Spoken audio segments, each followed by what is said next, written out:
En abril de 1961, un grupo de exiliados cubanos desembarcó en las costas de Playa Girón, en Bahías de Cochinos, al sur de Cuba, con un solo objetivo: derrocar a Fidel Castro y liberar a Cuba de la dictadura comunista. Hoy vamos a adentrarnos en uno de los episodios más controvertidos y manipulados de esta batalla. Un acontecimiento que ha sido contado muchas veces, pero no siempre con todos sus aristas, porque entre la propaganda, la épica y la política, la verdad queda muchas veces atrapada en medio del fuego cruzado. Se trata del triste suceso de la muerte de civiles, en este caso, la familia de Nemesia, un personaje que se ha hecho célebre por la propaganda del régimen. Trataremos de averiguar quién realmente apretó el gatillo. Yo soy Pedro Enrique Pujals y les doy la bienvenida a mi canal histórico El Tesoro del Presidente.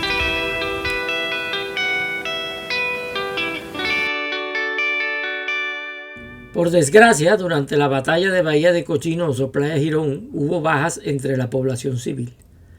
Estas muertes se produjeron en las primeras horas del 17 de abril, el mismo día en que comenzó la invasión.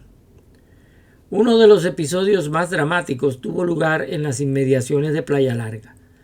En medio de un enfrentamiento entre una compañía de milicianos del batallón 339 y tropas del batallón número 2 de la brigada 2506, un camión irrumpió en plena balacera. Fue atrapado entre dos fuegos.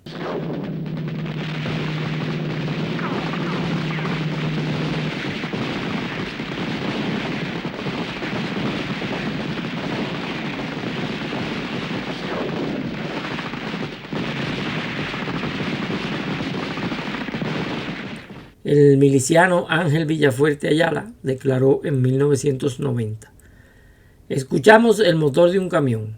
Venía directo hacia las posiciones del enemigo. En la parte trasera vimos a varias mujeres. En ese instante le dispararon con un cañón o una bazuca y el camión saltó por los aires. Desde el otro lado, el brigadista Mario Abril Reguera ofreció un testimonio igualmente revelador. Gritamos águila varias veces. Esto de águila era la contraseña de la brigada 2506 ese primer día. Pero no hubo respuesta. El camión seguía acercándose. Abrimos fuego y cuando explotó vimos que entre los milicianos había mujeres y niñas. No sé cómo ocurrió aquello. Dos versiones distintas de un mismo resultado: civiles muertos en medio de la confusión y del combate. Otro caso trágico también involucró a un camión, esta vez en dirección a Hawái Grande. Ya amanecía y el cielo sobre la bahía de Cochinos se había convertido en un escenario caótico. Los aviones de transporte de la brigada lanzaban a los paracaidistas y sus bombarderos B-26 trataban de dar apoyo aéreo a sus tropas. Por su parte, la aviación castrista comenzaba sus ataques en Playa Larga, sobre el navío Houston y sobre las unidades enemigas en las playas. En ese contexto es donde aparece, para su desgracia, la figura de Nemesia Rodríguez. Convertida posteriormente en símbolo por la propaganda oficial, Nemesia era en ese momento una niña de 13 años. Cada niño ha tenido un sueño, ¿no? Y ese fue el sueño de mi vida. Soñaba con tener un par de zapaticos blancos. Y ya les digo, entonces después que triunfó la revolución, que ya todo cambió, en los primeros días del mes de abril, mi mamá me compró los zapatitos blancos. Entonces cuando yo los cogí en la mano, yo vi mis sueños realizados, ¿no? Y el 17 de abril vino la invasión. Entonces, cuando íbamos por la carretera para Hawái, un avión que tenía las insignias cubanas pasaba por encima del camión y entonces ametralló el camión, mató a mi mamá, hirió a mi hermanito más chiquito, a mi hermano mayor y a mi abuelita. Que mi mamá sí quedó muerta en el momento, mi abuelita duró un tiempo más, pero no caminaba. No volvió a caminar. Ya después que pasó eso, yo me olvidé de que llevaba los zapaticos ni de nada, no pensé en nada de eso. Entonces el indio, cuando llega a Hawái, le dicen que aquel camión era donde nosotros íbamos.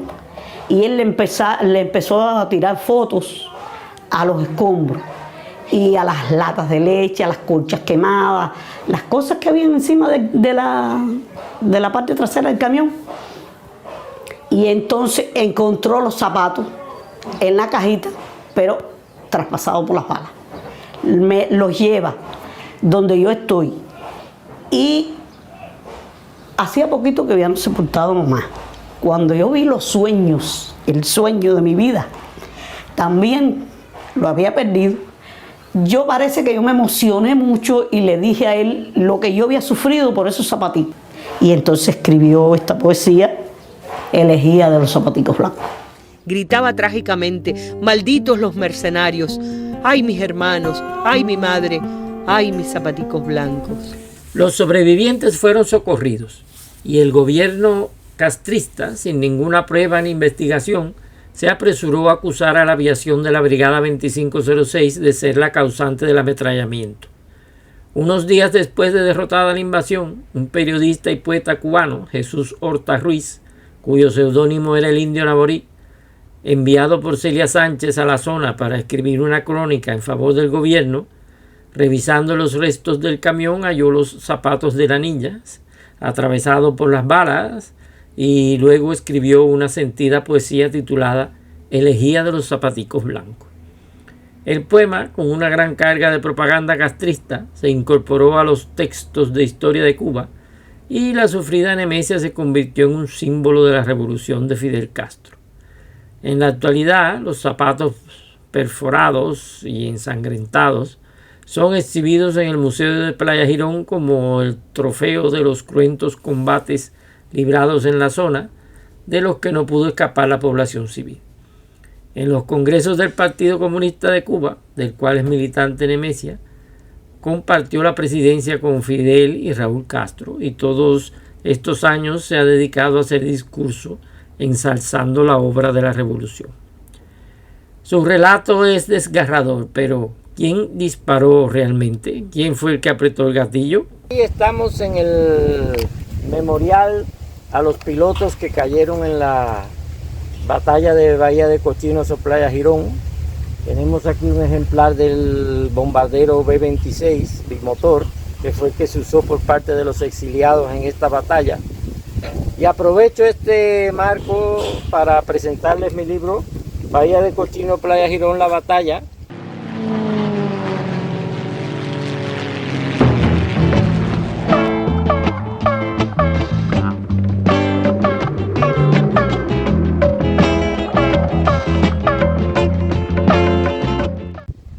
Donde hago un análisis crítico del desempeño de ambos bandos en esta batalla y sobre todo las causas, las consecuencias y sobre quién fue el culpable de este fracaso. Está a la venta en Amazon y si os interesa el tema se lo recomiendo encarecidamente. El gobierno cubano atribuyó inmediatamente el ataque a la aviación de la Brigada 2506. Sin embargo, nunca se hizo una investigación ni se presentó una prueba concluyente. Y aquí es donde yo hago un análisis crítico. Estudiando lo sucedido en la mañana del 17 de abril, vemos que múltiples aeronaves operaban simultáneamente en la zona. B-26 de los invasores, o sea, la Fuerza Aérea de la Libertad, y B-26 de la aviación castrista, de las FARC, además de reactores T-33 y cazas Sea Fury, también de la aviación castrista.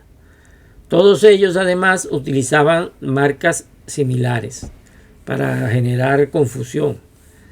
Los combates aéreos eran intensos y caóticos.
Se derribaron aviones, se bombardearon posiciones y, como reconocieron pilotos de ambos bandos, muchas veces era imposible distinguir amigo de enemigo.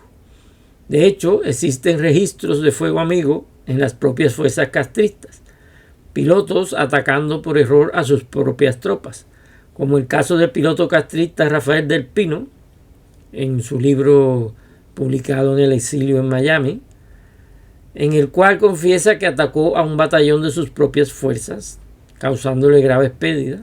Y también hay reportes de aviones disparando contra otros de su mismo bando, antes de identificarlos correctamente, como el piloto de la aviación comunista Álvaro Péndez, que estuvo a punto de derribar uno de los suyos. De hecho, ya había completado una primera pasada disparándole a un bombardero B-26 cuando se dio cuenta de que el avión pertenecía a la Fuerza Aérea Revolucionaria de Castro, pilotado por el teniente Álvaro Galo, un exiliado nicaragüense suelto de Castro. Y este piloto nicaragüense se llevó tal susto que entró en pánico y se negó a ingresar de nuevo a la zona de combate.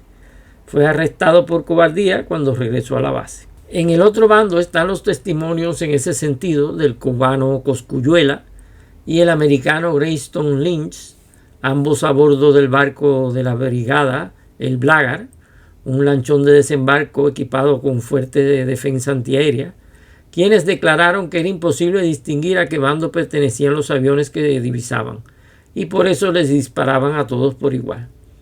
Eso también hacían los milicianos. A esto se suma un elemento clave. Hay una orden directa de Fidel Castro, que aparece en los apuntes taquigráficos sobre notas y órdenes emitidas desde el punto 1, que fueron publicadas en el periódico oficial del Partido Comunista Cubano, el Granma.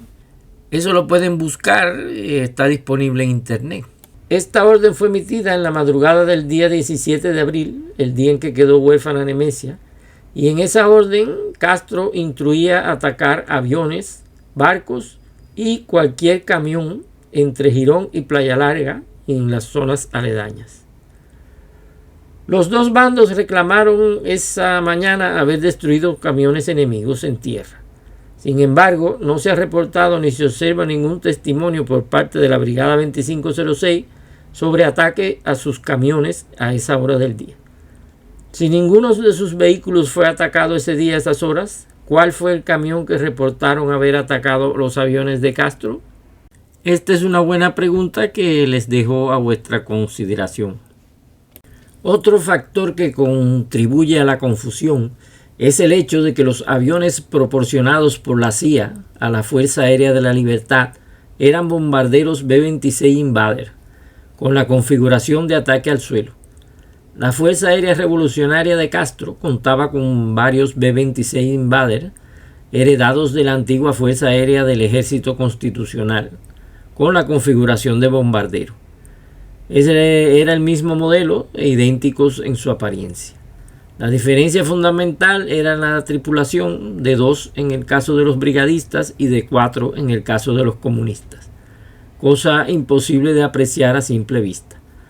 Otra diferencia, esta vez externa, era el morro. En el caso de los B-26 de la brigada, el morro era metálico, armado con 8 ametralladoras calibre 50, y en el caso de las FARC, el morro del avión era acristalado, morro de bombardero, como se le conocía en los días de la Segunda Guerra Mundial. Pero esta diferencia no afectaba a su silueta, que era idéntica. Podéis comprender que en medio de una situación de combate a gran altura y velocidad, desde tierra era prácticamente imposible distinguir uno de otro. Además, portaban ambos las mismas marcas con los colores y la bandera cubana. Los comunistas han querido hacer pasar esto como un acto artero y traidor, pero ellos no tienen el monopolio de esta simbología. Si venimos a ver, los brigadistas también tenían derecho a usar estas insignias porque ellos también peleaban por Cuba. En ese contexto, afirmar con certeza quién ametralló el camión de Nemesia no solo es difícil, sino que es prácticamente imposible, y solo puede atribuirse al deseo de criminalizar a los combatientes anticastristas. Mi opinión es que perfectamente pudo haber sido un avión de Fidel Castro el responsable de aquella tragedia. Y esa posibilidad, incómoda para los comunistas, pero plausible, nos obliga a mirar este episodio con una perspectiva diferente y mucho más crítica. Además, en esta misma batalla de Girón ya hubo antecedentes de tergiversación de la realidad por parte del relato comunista. En el libro titulado Memorias de un capitán rebelde, del piloto chileno a sueldo de Castro Jacques Lagas, leemos que el 19 de abril de 1961, a las 5:30 de la tarde, fue enviado en un bombardero B-26, que era el que él comandaba, a atacar el pueblo de Playa Girón. Según decían las instrucciones del propio Castro, el objetivo era evitar que durante la noche hubiese un reembarque de los invasores o que recibiesen refuerzos. Lagas relata que él y su tripulación lanzaron 4 bombas de 500 libras que cayeron en medio del poblado y quedó envuelto en una inmensa nube blanca que se elevaba a más de 2000 pies de altura. El oficial chileno sigue relatando que en el primer aniversario de la batalla de Girón, en 1962, quedó totalmente sorprendido al ver las fotografías de los destrozos causados en Playa Girón. En diferentes publicaciones aparecían fotografías acompañadas de grandes titulares, por ejemplo en la revista Verde Olivo, en los periódicos Revolución y Hoy, atribuyendo esos destrozos al brutal bombardeo del imperialismo yanqui. Lagas no podía dar crédito a lo que estaba viendo, ya que esos bombardeos habían sido ejecutados por él mismo, por orden directa de Fidel Castro, cuando ya no quedaba ningún enemigo en el pueblo y este estaba desierto. Poco después de este bombardeo de las 5:30 de la tarde, entraban sin disparar un tiro los milicianos en este último reducto de los invasores. Es decir, que se hizo pasar un avión de las FARC, de las Fuerzas Aéreas Revolucionarias de Castro, se hizo pasar por un avión de la Fuerza Aérea de Liberación de los expedicionarios de la Brigada 2506. Así se le hizo creer a la opinión pública cubana y a la internacional, manipulando la verdad para criminalizar de forma interesada a los enemigos de Castro. Este muy bien pudo haber sido el caso de Nemesia también. Con rapidez se construyó un relato oficial, sin investigación rigurosa, y ese relato fue posteriormente convertido en un símbolo político. Utilizaron el dolor y la pena de una huérfana y lo manipularon en su favor para sembrar el odio e incitar al pueblo de Cuba. Nemesia, una infeliz campesina, sin uso apenas de razón en aquel tiempo, fue convertida en un instrumento destinado a repetir la historia elaborada por el aparato propagandístico de Castro ante todo el que la quisiera escuchar, como falsa prueba de la maldad de los que se oponían a su gobierno. Los zapatos blancos de Nemesia terminaron expuestos en el Museo de Playa Girón como si de una reliquia sagrada se tratase, y su historia, amplificada por la poesía de Jesús Horta Ruiz, El Indio Namorí, pasó a formar parte del imaginario revolucionario cubano y fue repetida en innumerables ocasiones por los pioneritos en los actos revolucionarios. Pero detrás del símbolo queda la realidad: una niña manipulada, huérfana, una familia rota y una verdad que nunca se esclareció del todo.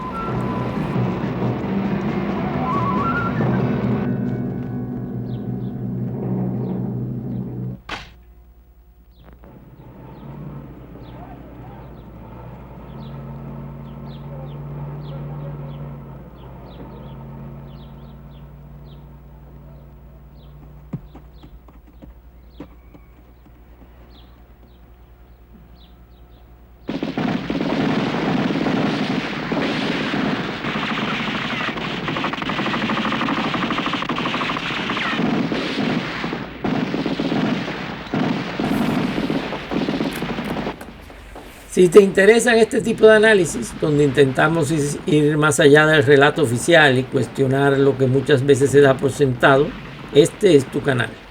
Suscríbete al Tesoro del Presidente, activa la campanita y si quieres apoyar el canal, puedes hacerlo con un super gracias, que me ayuda mucho a seguir creando este contenido que tanto nos gusta. Recuerda dejarme en los comentarios qué opinas sobre este hecho y sobre los sucesos de Playa Girón.